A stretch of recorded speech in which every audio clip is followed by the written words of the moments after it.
Gardening is universal. No matter where we live, what we grow, or how we garden, we share the same instinct to nurture something and watch it flourish. With more than 3 decades in the garden industry, Paul Zimmerman explores the passion that connects gardeners around the world with those who also live in it. Drawing on years of travel, conversations with international growers and hobby gardeners, and countless visits leading garden tours everywhere from France to England to New Zealand, Paul looks beyond the how-to and dives into the deeper questions. Why do we garden? What's changing in the gardening world? And what does it reveal about who we are? Please welcome your host, Paul Zimmerman. Welcome to my second episode of A World of Gardening podcast. Really appreciate the kind words about the first one, and you can certainly listen to it on the various sites. My website, paulzimmermanroses.com, is the best place to see all the various places you can listen to it. Apple Podcasts, Spotify, Amazon, places like that. I've also taken a couple of my old YouTube videos, particularly the interview with Michael Marriott, the 2-part that Michael and I did on rose myth busting, and those are now podcast audio as well. This second one, we have something very special in store for you, which I'll talk about in a little bit. But again, I'd like to lead off with just kind of what's going on in my own garden at this point in the year. We're in a drought in the upstate of South Carolina. Very, very dry and very unusual for spring. March and April are our wet months. Now, we get rain all year long, not like California. When I lived in Los Angeles, there was just seasonal rain. Used to dryness in the summertime. I'm not used to dry right now. I'm watering. It's spring. The plants are very thirsty. They're growing. They need the water. I'm running a sprinkler at the end of a hose. I actually don't have an irrigation system here in the farm.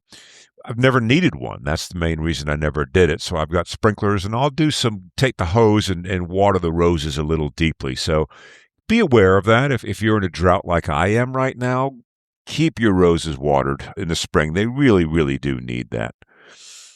I'm seeing flowers already. This is early again for me. My peak bloom used to be around Mother's Day, early May, every single year. And it seems to be getting earlier and earlier. But I hear this trend from all of you out there that you're seeing roses and blooming and flowering and growth sooner and sooner and sooner.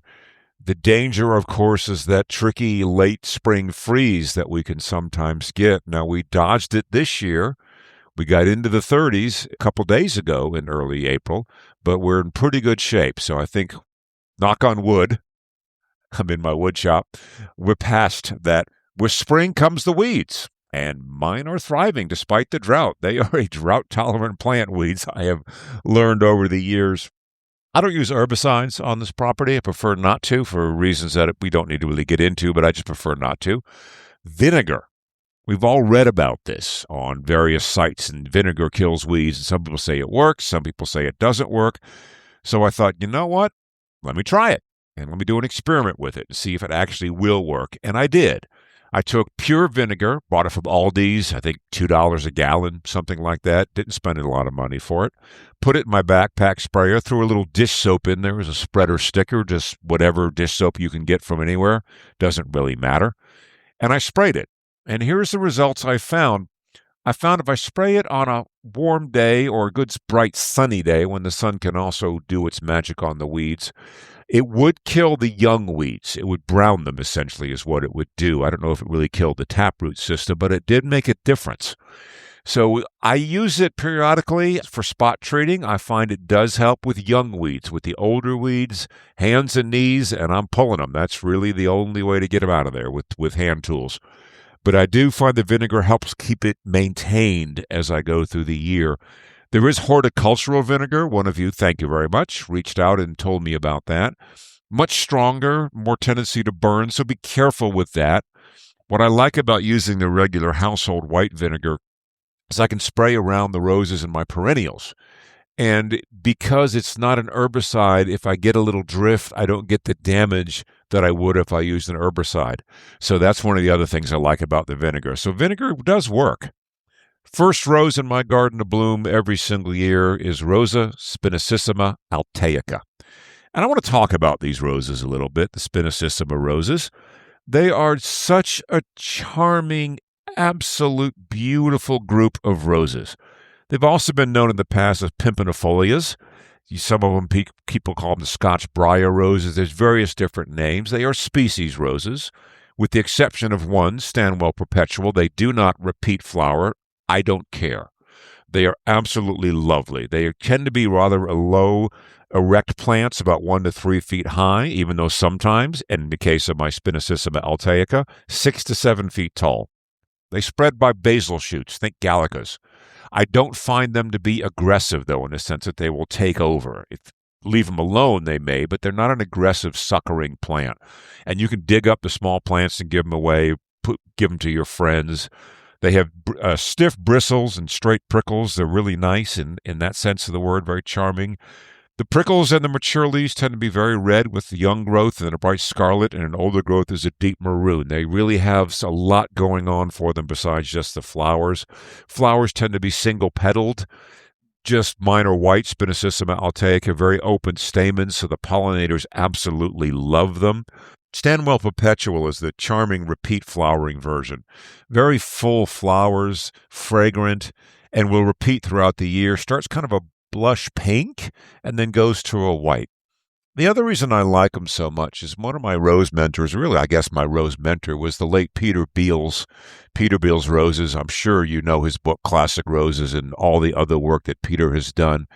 He loved the Spinosissimas, or the pimpinifolias is what he always called them. Peter was very much into the species roses. He had quite a collection and just loved them and championed them and grew them and preserved them and sought them out. And that's what they remind me of. There's one in particular that I have that came from Peter that he always loved called Old Yellow Scotch. More of a fuller double flower, I would say, maybe 2 inches across. Very yellow, very sunshine yellow, that bright sunshine that just captivates you in the garden without being glaringly so garishly yellow as some of the yellows can be. Old Yellow Scotch reminds me of Peter, and that's one of the memories that goes with roses. And roses and memories always go together. You all have a memory of your grandmother's rose, your mother's rose, a rose from the family that's been passed down. My topic in this podcast actually does evoke memories, and it's the Flowering Bridge in Lake Lure, North Carolina. Beautiful site. It was built on the Three-Arch Historic Bridge in Lake Lure in 1925 and carried traffic for 85 years. It was decommissioned in January of 2011, and a group of citizens there got permission from the North Carolina Department of Transportation to preserve and enhance the bridge. And that's when they created the Lake Lure Flowering Bridge. They created gardens on top of this historic bridge. What resulted was remarkable and a very special place. And then in September of 2024, something unimaginable happened. And now let's let Kathy Tanner, who is the chairperson of the Lake Lure Flowering Bridge Board of Directors and has been there from the start, tell the story. Kathy, welcome. Thank you very much for joining me on the A World of Gardening podcast. Oh, that's so exciting. Thank you for inviting me. Well, it's a pleasure. Great. And you know, I said in the introduction, I talked a little bit about the Flowering Bridge and some of the factual history of what happened. But what I would like you to do as someone who's been involved, how did the genesis of this idea for the Flowering Bridge even come about? I love this story. So in 2007, the state of North Carolina, decided to build the new bridge, and this bridge was going to be torn down. So the town of Lake Lure got the state to give it to them as a pedestrian walkway. And in 2010, we had a local retired Methodist minister named Bill Miller, who was part of Parks and Rec, said, wouldn't it be beautiful to put plants on this bridge? He grew up near Shelburne Falls, Massachusetts, where the Bridge of Flowers is gardened. It's a trestle bridge. It's gardened by a garden club. And he grew up going to that with his mom. And so he had this idea that maybe we could do that here. So in his Methodist minister way, he pulled together community members, and I attended one of the first meetings in 2011. And the plan was just to gather people together and start talking about how would we do this. And we put together a steering committee. There were about 8 of us, and our job was to come up with a name and bylaws and organization. So we basically took 3 months and created it. And a new board of directors was installed in November of 2011. So that's an amazing story. So it's first of all, it's all volunteer driven and always has been. I Right. think that's important to 100%. understand. So it's a labor of love. I Yeah. think obviously that's what drives a volunteer to initially, and based on an idea of this bridge that this gentleman knew already. I mean, it's incredible. So then you come up with this idea, and I can only imagine, I assume you had to go pitch this to the town or something in order to get permission. So you walk into the town and you say, okay, we have an idea for the old bridge. What is it? We're going to put plants on it. And the reaction was? Reaction was, how are you going to make that happen? Which would be my reaction, to be quite honest how with is you. this going to work? And who's going to do it? And who's going to attend Well, it? you think of the logistics. I mean, it's a concrete surface that you're Right. putting on. So, Right. talk about those initial conversations with the town. It was very interesting that they were very excited, actually really excited about the potential for it. We then hired a firm out of Charlotte called Cardno, and they are engineers and landscape designers. And so they came up with a professional plan. And I think that's when everybody was like, oh, this can really happen. This is going to be beautiful. They came up with the plan of the 6 planters. We told them to make it serpentine, not straight. So you had this beautiful curved walkways through. We also, the design team at that point, we already had a design team, and we said, let's make the planters different heights. So you have a varied to 18 to 32 inch planters. So it was all very unique and very different. And I think that's when everybody got really excited. And in 2011, we offered anyone who wanted to buy a Founder Circle brick for $100. And those were installed on the east end with a pretty curved little wall around them. And that was our $23,000 of seed money that we raised. It's incredible. Yes. That gives you an idea of just how much the community bought into this Support, idea. huge support from the very beginning. Yeah, and the Serpentine Pass you mentioned, I mean, just from a design standpoint, the nice thing about that is you never really can see what's around the corner. It lures you into the bridge. Because I remember when I first saw the bridge for the very first time, and that was one of the things I loved was, this sense of exploration as you move through the space. Right. And you peek around the corner and all of a sudden something else is there. Yeah. You couldn't see the rock and succulent garden when you're in the pollinator garden, but you come around the corner and all of a sudden there's a cactus and all these things it's another little window. It's another little It's a piece. surprise. It's a surprise. Yeah, That's and exactly what it is. gardening is the key. It's surprising. I mean, exactly even from a gardening standpoint, we, as you well know, you plant something and you're not sure, and the next year you come back and go, oh, look, it's over there now. Yes. And that's your does surprise. happen. Yeah, I never thought that was going to go over there. Yeah. So you had great community buy-in right out of the gate, and in 2011, this committee was formed, the bridge began forming, and then as the community then began to see this bridge, this flowering bridge develop, so this beautiful old bridge, which had beautiful balustrades on it, as they saw that begin to form, what kind of feeling did you start to get back from the community? What kind of emotion did you get back from them? They were just so excited. Everybody was so excited because, first of all, no one wanted the bridge to be torn down, which was the plan for the state to just demolish it. And nobody wanted that to happen because it was such historic and so pretty. And so to be able to put those planters on the bridge, and we actually, one of the volunteer jobs we had to do was to waterproof the decking.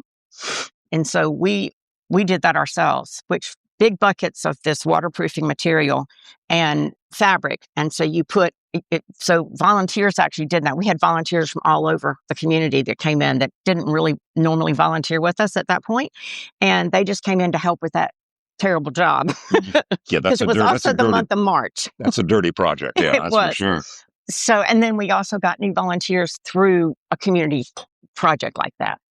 That's great. Yeah. So you have this community that gets buy-in quickly, $23,000 raised on the initial bricks. The community gets behind it. I mean, it became an attraction when you come to Lake Lure, the flowering bridge, because you come in through the lake, particularly if you're coming from the south on Highway 9 and you tour around the lake and you go by the beach and you begin to enter the community of Chimney Rock, and the bridge was there. I mean, you could not miss it. Right. And the initial, even though I remember the first time I was coming, I drove up to it and then I saw it and I was just like, okay, I wasn't even prepared for that. Right. Even though I knew I was going to see it. So I Right. can imagine the surprise of someone who doesn't even know it's there. Right. Right. So And that's what happened to us the first couple of years after we planted. We planted in the spring on the bridge deck in the spring of 2013. And people for the first couple of years, they would come and find us by accident, just happen to see us and then pull in the parking lot and say, what is this? And so that went on for a couple of years, but all of a sudden in like 2015 or so, we started hearing people say, we came here because we want to see the Flowering Bridge. We see the pictures online. We see all of your social media. And now where can we go eat? Where can we hike? We're here for the weekend with our children. What can we do with the kids? But we wanted them to come here. And then we started seeing families, huge families, and everybody in our community. And every time they had company come in and spend, they all came here every single time. So what's neat about that story is the community gave to the Flowering Bridge to get the project started, volunteering, waterproofing the bridge itself and all the things like that. But all of a sudden the bridge gave back. Yeah. Yeah. Yeah. So all the local businesses are saying, oh, wait a minute now. Yes. We have people, it's the old movie line, if you build it, they will come. Yes. Which is in essence what you did. So now we go forward a little bit and we'll talk about the period, which I know is not easy, and I appreciate you doing this. So 2024, that's when Hurricane Helene came through this area. And I live in this area, for those of you listening to this podcast. So I was aware of the hurricane coming. So in the days leading up to the hurricane, we were all getting news forecasts of what this could be. But I know for myself personally, I'd like your take on this before we kind of get into it a little bit further. Even the forecast didn't prepare us, did it? No, not at all. And we were actually here. Our volunteer days are usually Tuesday, Thursday. We were actually here that Thursday. And the hurricane came on a Friday, just so people Thursday know. night, Friday morning. We were here Thursday morning. We had a meeting planning our fall features and getting ready for the holidays. What's our theme going to be this year? And what plants do we need to deal with? And so that was sort of a business meeting. And we worked in the gardens that day. I think we said, well, we may have some high winds. Let's make sure anything that needs to be secured is secured, trash cans or whatever. But no idea. No idea. And I think the thing that no one was prepared for, and not just in Chimney Rock, even though Chimney Rock was hit pretty as bad as anywhere was, or Black Mountain, other communities were also hit really badly, was the water. Yes, the amount of water. There's a video that was taken by a guy who lives right here in Chimney Rock, and he took a video. He was standing here on the porch of the education center, and it shows the water coming through this air, right through here. And because it came down the road and then just came right through here, took out 50 hydrangeas behind this area, the whole hydrangea garden. But it's not surprising that it would take these plants out when you see the trees that got taken out, the massive trees. And he's also got a video of the water coming over the Flowering Bridge. There was so much water. But over the top of the bridge. The top of both bridges. Yeah, and for those of you who don't know Chimney Rock, so Chimney Rock lies on a river, and it's kind of in a narrow, I don't want to say a canyon, but like a valley in a way. That's how the lake began in the first place. It actually wasn't a lake. It was a community that was flooded to make the lake. Right. Is what it was. So the water had basically started way up the mountain. And by the time it got here, it not only had force because of the gravity that was pulling it through here, and then the river runs right behind the community of Chimney Rock. And there were businesses along the river that were basically completely taken out. It took out entire buildings. Sure did. The destruction that came through. So it was this force of this water and this hurricane. So for that Friday morning, we're all hunkered down. At this point, we're thinking to ourselves, this is not what we were signed up for. Right. Right. Where can I get cancel my subscription to the weatherman person here? And then at what point did you learn just what had happened? My husband's a volunteer fireman in Chimney Rock. So they were there. They evacuated everybody and, in their area, took care of everybody, helped the other areas make sure everybody was safe. Then they stood on the porch of the Chimney Rock Fire Department and watched all that happen. Oh, my. And so the first thing I really knew about how bad it was, because I stayed downstairs at our house with our dogs, Kenneth called me before we lost phone signal, and he told me that the town of Chimney Rock had been wiped out. And my first thought was, well, if that's happened, what happened at the bridge? Yeah. What happened to the brand new education center, which really scared me? The atrium, the kiosk, these structures. I thought, but I never dreamed that the bridge itself would have been damaged. And that kind of brings us to the part of the story. So you said you never dreamed the bridge was damaged, which who would? Yeah. That bridge had been here a long time. There's been other floods through Chimney Rock. This wasn't your first rodeo. Right. With something along these lines. Right. And so the bridge was damaged severely. Right.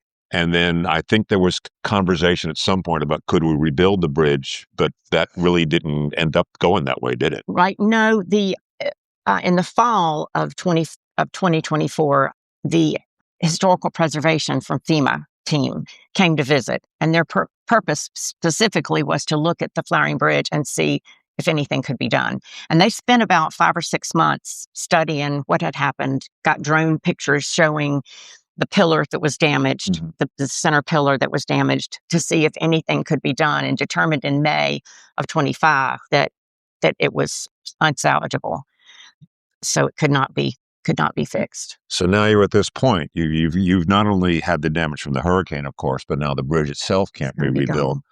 So this is where we start the conversation of resiliency. So you're in this, I'm sure you're all in a state of shock. You and all the volunteers, the town, the community. I mean, it wasn't just the bridge, to be clear. We have to understand there were businesses that were wiped out in Chimney Rock. Right. It's still being rebuilt to this day. Right. Even though Chimney Rock is certainly coming back. So then at that point, was there any thought that you weren't going to rebuild? No, because I know this group. We are so tight and close and dedicated to the Flowering Bridge Gardens and our mission for educating the public. That's our number one mission. And so I don't think there was any thought in our minds that, well, gosh, let's throw our hands up and just, we've lost the bridge. Fall of 25, after the bridge was torn down in August, we had our normal volunteer luncheon. And I would say we had about 50 of our volunteers there. It's a gift to the volunteers. And we go somewhere fun for lunch. And we decided that our theme going forward would be to plant a garden is to believe in tomorrow. And one of our volunteers, Amy Wall, painted that sign. And I took the sign and I held it up when I did my speech at lunch, which is always brief. And I always try to be funny. But this year, it's hard. It was a little hard to do that. But I still did. And we laughed and we had a great time with each other. And we came away with a very definite feeling, a different feeling. We had been grieving for almost a year, 9-10 months. We'd been grieving. And we all said, okay, it's time for that to be gone. That piece, let's acknowledge that we grieved and what we lost. Let's acknowledge it. But now it's time to put a garden design team together. And where do we go from here? And we did. We put a design team of 6 volunteers, all very creative, good gardeners, very dedicated. But basically what we were doing was looking at this clean slate. Everything had been wiped away around the education center. So what do you do? So we loved something you mentioned a minute ago, which we loved the fact that the planters on the bridge all had different themes. We had tropical garden, songbird garden, pollinator. We had a rockin' succulent. We had a prairie, rose. So what we decided to do here is do 16 gardens, and they each have a different personality. So we have 2 rose gardens, a serenity garden, Come Sit a While, which are going to have has a glider and 2 chairs, and they're going to be ringed by plants from Southern Living. The tall loropetalum, the Cleyera, those are going to make a little shield from the road. So you're going to be tucked into this little place, is my view of that one. One of the gardens I love is All Twisted Up. Lisa Willis designed that one. And she said, I'm not a gardener, but she's really creative. And she used what happened to us when in the storm. And there's a little sign out there that says, we just felt like we were all twisted up. Our lives were twisted up. Our what do we do now with where do we go from here? And so that garden is all twisted up. So everything in there is curly and twisty. And there's a Harry Lauder's walking stick in the center, which as we know, has curly branches. But so 16 gardens and all with a different personality. Yeah, and you see that as you walk through it. And like I said, it reflected the old Flowering Bridge as well. Mm-hmm. And I love that expression to build a garden is to believe in tomorrow. Yes. The other quote that I've always loved that kind of is along those lines is a wise person plants a tree they will never sit under. Oh, love it. Yeah. Love which is kind of the same kind of thing. Yes. So then you've got these 50 volunteers who come to this luncheon, like you said, grieving a garden. And now the building of the garden begins again. Yeah. And for you, and let's talk about the community of Chimney Rock, who at this point was absolutely devastated right. by this hurricane and this wall of water that came through. building a garden again and planting, what did that start to do for everybody? Just what did the garden begin to do? Yeah. What was its role in the healing process? Yeah. That's what I'm trying to ask. Yeah, so that's a great question, Paul. And one thing we did that fall of 25 was to put pansies back in. Not a lot, but we put them around the atrium. You could see that from Boys Camp Road. And Mike Williams, who works for the town of Lake Lure, called me as he drove. He said, I had been down looking, I was really depressed. I've been down looking at boathouses that have to be condemned. And I came around the corner and I saw the pansies. And he said, it just made me smile. He said, it just made me happy, which I thought was from just for somebody to say that and take the time to call and say that to you. And that's just someone means a who, lot. well, they worked for the town. They weren't necessarily involved with the garden, but even Right. just the act of putting pansies in the ground, which Right. is a very happy plant, by the way. Right, it Yeah. is. You can't look Yes, at a pansy and not smile. No, and we filled this garden with pansies for the winter, and we were able to do that so much more this past fall. So it looks, it's really fun to put a whole bunch in, and the ones that are out here that still look fabulous. And all the businesses, all the friends we have in the town of Lake Lure and Chimney Rock, they drive by, they beat their horn, they smile, they wave. If they can stop, they do, and they say, thank you, this is looking amazing. And even this past winter, when we had all the graders out here, grading the land and, digging everything up and it's putting in the parking lot. It's the sign of progress. Yeah. And for the last 3 weeks, as you know, we've been trenching has been going on for electrical and plumbing, and that is a major project. Yes. Yeah. But on the flip side of the coin, if you're going to do all your trenching and you do all your plumbing, do it before the plants go in. That's right. Yeah. Get Yeah, it all that's done right. and out of the way. That's right. And these guys have been great to work with, and it's the sign of progress. And it looks like a mess, but everybody going by does the same thing. Hey, this is great. Yeah. Well, I mean, a garden has to be a mess before it gets better. Right. And, this is funded partially through donations, but also through, did huge Pathfinder Brick fundraising drive. Yeah. That raised almost $30,000 back in February. And that's what's helping pay for the electrical and the plumbing. So that's funny that you say that it's a pathfinding brick project, because that's full circle. That's what started the whole project to begin with. It is. So in a strange way, the hurricane almost took you back to the beginning. It is. And yeah. So right. yeah. So You're right. so let's talk about that a little bit. So now you're back at the beginning. I mean, which obviously the initial thing was a shock. On the flip side of the coin, do you still feel the initial excitement from 2011 when you started building once you got over the shock? Now we're starting from scratch. Was that initial like, oh my gosh, this is so fabulous? Yes, absolutely, because this group of volunteers, you're laying things out and kind of making a plan of what we want to do today. Everybody comes in, it's like, oh my gosh, we're doing that. Oh, that's great. It doesn't matter what we're doing that day. They're just so excited to be here and so excited to be doing this. Yeah. So I think today, we're taking out some of the plants that have been in for the winter and putting in new plants for the spring and fall. And it's like, but it still looks so good. Those pansies still look so nice, but they really do need to go and find some other place. Well, and gardening is about renewal. It is. I mean, if you do annuals, you have, seasonal annuals. That's and right. even other plant material comes and goes in a garden, and the flowering bridge, came and went on a big scale, Yeah. Yes, it did. much bigger than anybody would have wanted it to go Yeah. on. And one of the great things that we did very early on and talking about volunteers, starting in 2015, the task force back then that did all the research and did the planning, we were like, okay, so we got 12 beds on this bridge, and now we've got some gardens off the bridge, and we want to continue to work there.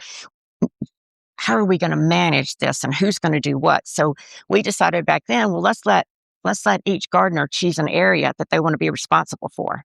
So at that point, Alice Gerard, who's still with us, wanted to be the Rose chairman. That was her love. So she was our first chairman to be, announced. Alice is our Rose chairman. So then all the volunteers, where do you want to be? Look, got tropical gardens here. Who wants to be the prairie garden chairman? And so all of a sudden people just started picking their areas, and it was so easy. And then as the gardens expanded from the 12 on the bridge, we actually had 30 gardens before the storm. So every garden had a person responsible for it.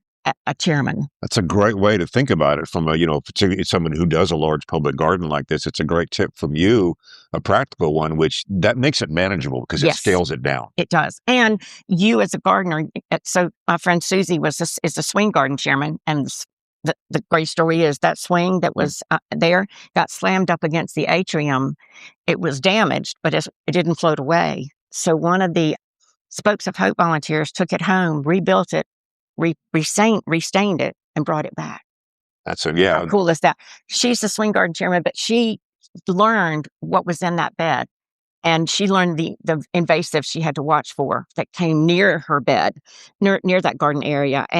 But also then you can start saying, well, I would rather have pink over here. So the garden design piece starts coming into your head. Even though you think you're not a garden designer, all of a sudden you're looking at an area going, well, there's no color right in the spring. I want color in the spring. Yeah. Well, and garden design is about experimenting and playing. Yeah. I mean, when I started it 30 years ago, that was a lot of what I did. I mean, a wonderful story of Vita Sackville West, who designed Sissinghurst. She's a very famous English gardener. Oh, yeah. Vita Sackville West, and I read a book about that she wrote. And she talks about, and she was probably well into her 60s or 70s, this incredibly accomplished woman who designer, gardener, known the world over. And she talks about going to a garden center, local garden center near Sissinghurst and buying a plant and spending the afternoon wandering around Sissinghurst with the plant in a pot, trying to figure out where she was going to put it. That is so true, isn't it? It is. We all do that. And I remember that story, because that's really at the end of the day what gardening is. Right. It's about, we all do this garden. We buy a plant and we go, I have no idea where it's going to go. Right. But you go into the garden and then all of a sudden your sense of aesthetic starts to pick up a little bit. Right. And the thing I love about the volunteers who design the gardens is they don't know the rules. Right. Which is fabulous, which is why the gardens are so unique, because they didn't follow, quote unquote, the design rules. Right. Which is what I did. And another great story too, and something the garden is certainly known for, was the Rainbow Bridge Garden. Yes. Which was and the Rainbow Bridge is exactly that. It's where people could come hang collars of their pets they'd helped over, the Rainbow Bridge that those of us who have pets have to work with. And I know it was swept away, and I remember the article, the posting that you all did. Tell us about what happened when someone was working in the lake dredging. Oh, this was so exciting. Well, the first thing that happened shortly after the storm, one of our volunteers found a piece of the Rainbow Bridge in front of her house that had washed up in front of her house. So we have that piece. God pushed it there. Yes, we have that piece. And then, so we had, as a cleanup was happening, because everybody in our community knew that the Rainbow Bridge was gone. They knew what it was. They knew what it looked like. They knew the purpose of it. And so some local guys that were dredging not too far down the river area near us scooped up a scoop of sand. This happened twice. Scooped up a scoop of sand and looked down, and there was a rail with collars on it. And they knew exactly what it was.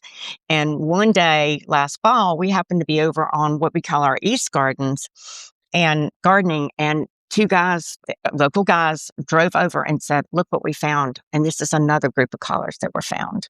And it was a massive rail. And then he said, I kept digging and digging. I found loose collars. And he kept digging until he wasn't finding any more collars. So we had this bundle of loose collars and a rail. And our volunteer, Amy Wald, who actually designed our first Rainbow Bridge, took every single one of those collars home, cleaned them, and cataloged them, and put them on our website so that anybody could go on there and see if their collar was found. That's incredible. I mean, that's an amazing story. Yeah. And again, another sign of the community being involved. I mean, this is a gentleman who wasn't even involved with the bridge. Right. He was local. He knew the bridge. Right. But he thought he knew what it meant immediately, and he just went for it. So, it's. I think this thing I love about the Flowering Bridge and the story that we're telling today. It's bringing a community together, which was the initial thing in 2011.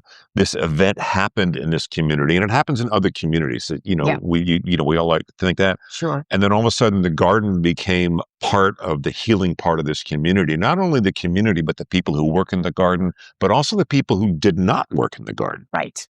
Right. Yeah. That's right. Yeah. That's right. And I think from the day after the storm, anywhere you go. I volunteered in a donation center at Lourdes Market, and people would and then we started serving lunches there, and for everybody who was working here, because there was nowhere to eat. Yeah. And so Lourdes is the center of the town. And so we volunteered serving, we got sponsorships, and we served hot lunch every single day. And without question, everybody that came through the line, we talked to them, and everybody, even construction crews that don't live here, we would introduce ourselves, and they would say, "I'm so sorry about the Flowering Bridge. What a special thing." They were from Spartanburg and Greenville and Greensboro, all over. And they just said, "We know about the Flowering Bridge. We know about the Rainbow Bridge, and you all are special. And we're just so sorry." I mean, how incredible is that? It's amazing. It's an amazing story. Yeah. And so now we're here, and the gardens are being rebuilt. And what is your vision for the future of this garden? Now that because you're now looking at, I imagine, with a very different perspective than before the hurricane came through. We are. And as I said, education is our main focus. And so I'm really excited about this because right here off the Education Center is and we named them all. We have a name for every single one, a creative name. The one that I'm talking about has a butterfly made out of hens and chicks that we did this fall, and it's absolutely adorable, and it's called the Butterfly Haven Garden. And Linda's Plants from Hendersonville sponsored that, and Southern Living Plants is bringing us all of the pollinator plants for that garden. Right. And then the garden here, right off the Education Center, we wanted boxed planters so that it sort of anchors the porch, but we didn't want it too tall, and we call it a place in time. So all the plants going into the planters will be thyme, different varieties of thyme. So you'll have that scent as you sit there, and right in front of it will be a recirculating water feature that's about a foot deep. That's nice. The sound of water. The sound of water. Yeah. Yeah. Which is ironic in a weird way. I know. And water, I mean, that's the other thing. I think we all love the sound of water. I would say that 5 or 6 of the beds here all have some type of a fountain in them. There'll be a waterfall in the Comsetaway Garden, and then the creek bed and the Rainbow Bridge. Yes, the creek bed and the Rainbow Bridge Garden. Yeah, and the gardens are, even though the Flowering Bridge itself, the physical bridge is gone, the gardens are on the riverbank. Yes. Just so our listeners understand where this is. So they don't only have the sound of water in the garden, but the presence of the water is outside the garden as well. But that's all part of nature, is what it is. Yeah. So that's a great story. So we have this wonderful story of this garden moving forward. So education is in the future and expanding, and you're getting amazing support, not only from the community, but literally almost around the country, and also the industry. And as the story gets out, isn't it? It really has been. That's been a wonderful thing for all of us, at how much financial support we've gotten from around the country, but also, and actually we have international support. We've had checks come from Switzerland and Austria, just people who have a connection to us that are sending us a nice financial donation. And actually, some of them send a note and said, I visited you 2 years ago. I'm so sorry about what happened, and I want to help you rebuild. And we are sitting in our new education center, which was almost finished when that storm hit. And it had 5 or 6 inches of mud and 3 feet of water in it. And our builders got in here the next day and on hands and knees cleaned every bit of the mud out, took out the walls, replaced what they needed to replace. And within 2 or 3 weeks, it looked like it was supposed to look. That's incredible. And then we opened it for small classes this winter, and our minds are racing. Having the education center, our minds are racing about what we can do here now. And I feel like we could do something almost every single day. We have so many ideas. Yeah. Yes, you do. This is a group that's exploded with ideas. You have heard them. No, I've heard them. Yeah, and been fortunate enough to be a part of it. It's an amazing place for me personally. It's, since I do this for a living, I get jaded sometimes, and this is just this is an energy that, this is not, no one's here because of the money. Right. And which is really the purity of gardening in the first place. Right. I mean, yes, some of us are fortunate to make a living, but that doesn't take away the joy and the happiness of doing this. And I think that's evidenced by the worldwide support you've got for this garden. And we are enjoying so much working with you and having you here to bounce ideas off of, but just talk with you about, your life and your gardening and getting ideas for what we can do. Well, and it's reciprocal. I mean, it really is. I mean, I love the volunteers coming up and saying, what about this idea? And I went, I never would have thought of that, but I really like that idea. Because again, they don't know the rules. Right. And that's when gardening really begins to sing, is when someone says, you can't do that. Really? Yeah. Watch. And if you're not a gardener, I tell people who come in to our visitors and everything, I say, well, we look at it almost like you would look like you were decorating a room in your house. Yeah. Okay, well, the sofa can go here, but it could also go here. Yeah. And where does that lamp go? It could go here, here. So Yeah. same thing. Yeah, Exactly. that's the approach to gardening. Yeah. Yes. And it really is. And the best way to garden is to learn. Yeah. And the Lake Lure Flowering Bridge is a wonderful place for volunteers to come learn. There's the education center and things along those lines. So I'm going to ask you one last question. Then what we're going to do is we are then going to get some volunteers in and we'll kind of have a little chat Wonderful. around that, things along those lines. They'll So love that. in light of all of this that's happened and all of this that's gone on, what does the phrase "the power of gardening" mean to you? That gives me chills. I think it means you have an opportunity to take a gift you've been given, the opportunity to garden, a place you've been given as an opportunity to garden, and just go with it. Just be there and enjoy yourself, talk with your friends, bounce ideas off of each other, and just have fun with it. It's fun. It should be just the energy and the fun. That's what it means, the power. So we're now joined by a lot of the volunteers we have here. We have Courtney, we have Becky, we have Debbie, we have Lisa, we have Dawn, and another Debbie. Debbie Squared is who we have here today. And so the question I asked Kathy at the very end when we were chatting a little bit, in light of everything that's gone on with this garden and in your own lives and gardening and things along those lines, it can relate to the bridge. It doesn't really have to relate to the bridge. If I throw out the phrase, the power of garden, what does the power of gardening mean? That phrase, the power of gardening. Debbie, what does that mean to you? I think what it mostly means to me is there's always something to look forward to, something new growing every season, new flowers, new shrubs, success of planting. I think also you're outside, you're getting exercise, and you're with nature, and you just feel great. So it's almost like an anticipatory thing. It's like, what's next? What's coming up next? What's the next thing? So it's a forward-looking power for you is what essentially it sounds like. Lisa, how about yourself? What does it mean to you? The power of gardening. What is that? What comes to your mind? Actually, roses come to my mind because, Oh, and I love that. and I love that. But when they look dead in the winter, they don't have their blooms, and then in the spring, it's just a gradual rebirth, and kind of like what we're doing here. That we're devastated by the hurricane, and it's coming to life again, and it's special to see it come back to life and rebirth, and things are springing up where we didn't think they'd spring up. We had one little pansy growing through the concrete, and just gives you hope.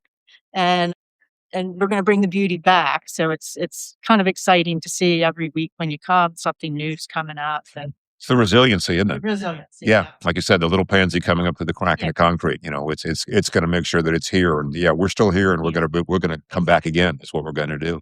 Dawn, how about you? The power of gardening. What does that mean to you? Gardening to me, whenever I'm outside in my garden, I feel closer to God when I'm outside. I'm in nature, I'm listening to birds, watching the butterflies. Just total peace and serenity for me. Yeah, I think we all have that a little bit. It does really remind you of nature. Yes. Yeah, it really is. All of a sudden, you are because we spend more and more of our time inside these days with social media and phones, and sometimes it's just getting outside and getting your hands and the power of healing in the dirt. Right. There's actually evidence that dirt on your bare hands actually is a healing property. I love to play in the dirt. My husband, he hates being outside, but I'll come in, I'll just have dirt in my hair. He's like, I just don't understand why you like that. Well, it allows us to be a kid again. Yeah, I know. Yeah, I mean, it's like being a kid again, going out and getting dirty, and your mom going, "Why are you dirty?" I've been playing in the garden. That's the beauty of it. Debbie, the power of gardening. For me, it's learning about nature and appreciating the beauty of it and also the science behind it. Because there is. Well, that's an interesting juxtaposition. You talk about beauty and science. A lot of people would say those might not go together, but in gardening, you really do get the overlap of both. Yeah, because you've got the beauty of the garden itself, but the science of what makes it grow or what can I do to help the soil and all the things along those lines, isn't it? Yeah, it's a great juxtaposition. Courtney, the power of gardening. Yes, to me, I think it's a therapy for me, a free therapy. And I work with the public. And so when I am at home, I can relax in the garden. I don't have to talk to anyone. I can just enjoy nature around me. That's what it is. It's a therapy. It's a great way to tune out the world, isn't it? Mhm. Yeah. Do you have the, I have that sometimes when I get in my garden. I'll go into the garden. It's like 10 o'clock in the morning or something like that. And my wife will come out at like 4 in the afternoon and say, "Are you ever coming in the house?" Yeah. We all have that, I think, don't we? Yeah. Yeah. That's, Something to do. Like, oh, I got to do this, Yeah. do that. And it's anticipation. It's what's next. yeah, it does. Almost becomes an out of body experience sometimes. It really can. Becky, the power of gardening. I guess it's a metaphor. Maybe the flowering bridge is a metaphor for gardening, not just because it is gardening, but because something happened to it. It seemed to have been completely destroyed. And that's the way gardening is. Winter comes and everything dies back, and we think they're gone, and we think that it feels like there's no hope. And then spring comes, and things you forgot were growing there start popping up. And that's kind of what's happening here. We got destroyed, and then here it comes back again because not just because of the plants, but because of all the volunteers are so determined to have it come back and, be the way it was. And the beauty's still there. It's not gone. And I think Becky has just succinctly summed up the flowering bridge, the power of gardening in a world of gardening. And we're going to let her have the last word. Thank you very much.